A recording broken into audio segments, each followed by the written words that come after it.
गणनायकाय गणदैवताय गणाध्यक्षाय धीमहि गुणशरीराय गुणमण्डिताय गुणेशानाय धीमहि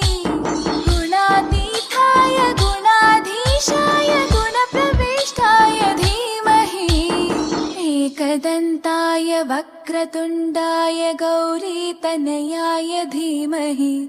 गजेशानाय भालचन्द्राय श्रीगणेशाय